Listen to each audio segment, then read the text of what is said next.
Hey everyone. So, one of the things I've been thinking about on our solid food journey is how do we reduce the risk of food allergy? So, food allergies are unfortunately very common. I actually have many of them. And so, this is a really big priority for us. So, now there's actually some really awesome research that shows that early introduction of foods that are allergy causing can actually reduce the risk of allergy. So, this is actually a really big change in thinking from the way that we were parented. So don't be surprised if your parents or your kids' grandparents think this is nuts. But yeah, there's a lot of research that shows that early introduction actually reduces risk of allergy.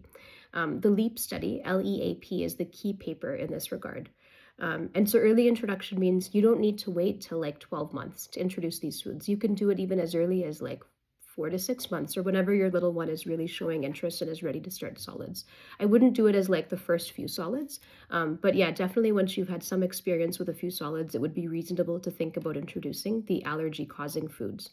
So, what are the allergy causing foods? So, the most common ones are peanuts, cow's milk, egg, tree nuts, soy, wheat, finned fish, shellfish, and sesame.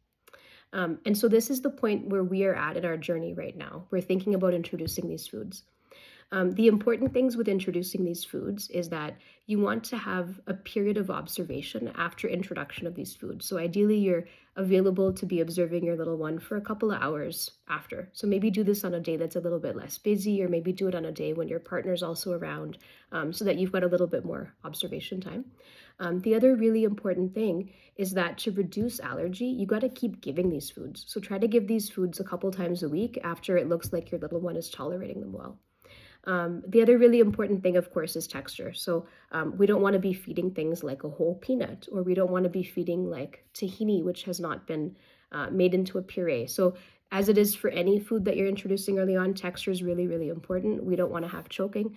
And so a puree texture would be reasonable to think about if you're going for that approach.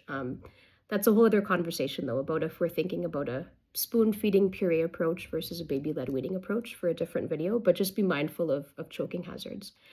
Yeah, so that's kind of my thoughts on how to reduce risk of allergy, and take that into account in your approach to solid food introduction. I'd love to hear how your journey on solids is going so far, and how you're trying to hopefully reduce risk of allergy. See you next time.